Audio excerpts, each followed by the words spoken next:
MP board के class 10 के सभी विद्यार्थी ध्यान दीजिए, जिस घड़ी का बेसब्री से आप इंतजार कर रहे थे, जी हां, आपका जो 4 जनवरी का एकदम रियल पेपर ऑल एमपी में 100% आने के चांस है। यदि पूरी तरह नहीं आएगा तो 60 से 70 नंबर का तो 100% आने की संभावना है। एक बार देख लीजिए, परशुराम ने किसकी भुजाएं काटी थी? सहस्त्र भाऊ की। ठीक है, दशानन में कौन सा समास है? बहुब्रीहि समास है।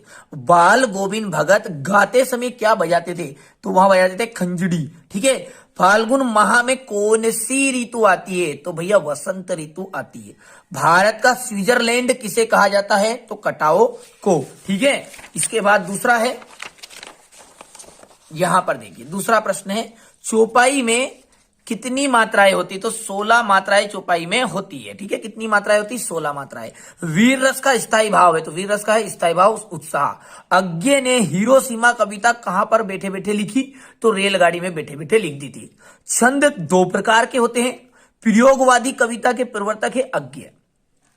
कौन सी क्रिया का सीधा संबंध कर्ता से होता है? तो वो होती है आकर्मक। ठीक है, सभ्यता का परिणाम है संस्कृति। ठीक है, नाना साहब ने 2 खीरे खरीदे। मैया कड़वा तेल लगाती थी। योग का संदेश उद्धव ठाकरे ने दिया। ठीक है, उद्धव ने। ठीक है, यहां पर परिणाम वाचक संज्ञा विश्लेषण, क्रिया के परिणाम का बोध। श्रृंगार रस कहा जाएगा आपका। ठीक है, रति स्थायी भाव, नेताजी की प्रतिमा कहा जाएगा। ठीक है, कस्बे के चौराहे पर लगी हुई थी। बाल गोविंद भगत क्या काम करते थे? खेती बाड़ी का वहां काम करते थे। गंतोक का अर्थ होता है पहाड़। शिव जी का धनुष किसने तोड़ा था? जैसा कि आपको लग ही रहा है, राम जी ने तोड़ा है। राम क्या कर रहा है? इसमें किस प्रकार का वाक्य है? तो प्रश्नवाचक है। किस छंद में 24 मात्राएं होती है? तो दोहा छंद में 24 मात्राएं होगी। जिन शब्दों से होने या जिन शब्दों से करने या होने का बोध होता है वे शब्द कहलाते क्रिया। ठीक है, इसके बाद देखिए अगला सत्य सत्य है। ठीक है, अब है अगला सत्य असत्य। जिस क्रिया का प्रभाव कर्म पर पड़ता है वो क्रिया कहलाएगी साकर्मक क्रिया। मैं क्यों लिखता हूं? अज्ञे जी की रचना है, बिल्कुल सत्य है। जय शंकर प्रसाद ने मधुर स्वप्न देखे, वो पूरे हो गए थे, असत्य बात है। बाल गोविंद भगत अपनी खेती की पैदावार पहले कबीर मठ से लेकर जाते थे, तो सत्य है। चौपाई छंद में कितनी मात्राएं होती थी? 24 मात्राएं होती है क्या? नहीं, बात है, गलत बात है। सारे देश आस्थाएं अंधविश्वास से एक नहीं है। ठीक है, आ सकती है। ठीक है, फाल्गुन में फाल्गुन में ऐसा क्या होता है बाकी ऋतुओं में नहीं होता है? 2 नंबर का आएगा। देखिए बहुत सारे बच्चों के मन में ये फर्जी पेपर के नाम से एक भ्रम भरा हुआ है कि ये फर्जी पेपर है। मैं आपको एक बात क्लियर कर देता हूं। देखिए एमपी बोर्ड में अलग अलग जिलों में अलग अलग पेपर आ रहे हैं। अब भैया आपके जिले में ये पेपर नहीं आ रहा है तो आप फर्जी लग रहा है। ठीक है भैया, आपको कोई देखने की जरूरत नहीं है वीडियो को। जो बच्चे विश्वास करते हैं, जिन बच्चों को मैं साल भर से पढ़ाता है, वो बच्चे जरूर देखेंगे और उनका विश्वास आप जैसे बच्चों से कोई उन्हें हटा नहीं सकता है। ठीक है, जैसा कि मैं कोई गलत जानकारी देता ही नहीं हूं।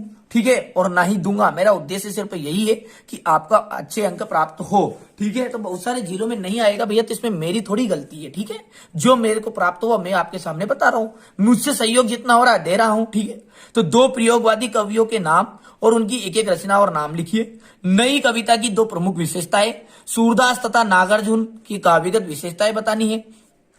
खंड काव्य की परिभाषा लिखते हुए एक खंड काव्य का नाम, स्थायी भाव एवं संचारी भाव में अंतर, चौपाई छंद की परिभाषा उदाहरण सहित, मानवीकरण अलंकार की परिभाषा उदाहरण सहित। ठीक है, इसके बाद अगला है बाबू गुलाब राय के अनुसार निबंध की परिभाषा लिखते हुए हिंदी के 2 निबंधकारों के नाम, जीवनी की परिभाषा। ठीक है, सेनानी ना होते हुए भी चश्मे वाले को लोग कैप्टन क्यों कहते थे? किन आवश्यकताओं की पूर्ति के लिए सुई धागे का आविष्कार हुआ? ठीक है, निम्नलिखित में से मुहावरे का अर्थ लिखकर प्रयोग में लिखिए। अंधे की लाठी, पहाड़ पड़ना, दांत खट्टे करना। ठीक है, यहां पर देखिए 17वां प्रश्न है।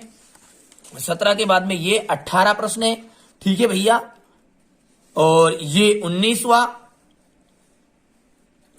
फटाफट से स्क्रीनशॉट लीजिए। ठीक है, हो सकता है आपके जिले में 100% आए। बहुत सारे बच्चों के मन में यहाँ भ्रम है कि कमेंट बंद कर दी, इसका मतलब है कि फर्जी पेपर है। ठीक है, कमेंट तो इसलिए कि कुछ जो बच्चे होते हैं वो बच्चे ऐसे, आप खुद समझदार है। ठीक है, वो लायक ही नहीं है, उनको पेपर से कोई मतलब नहीं, उनको केवल फर्जी पेपर और उन्हें यही नहीं पता है कि किसका सम्मान करना चाहिए, किसका सम्मान नहीं करना चाहिए। ठीक है भैया, तो आप जिसकी भावना जैसी है कोई दिक्कत नहीं है, हमारा कर्तव्य हम कर रहे हैं, बाकी आगे आपकी मर्जी है। ठीक है भैया।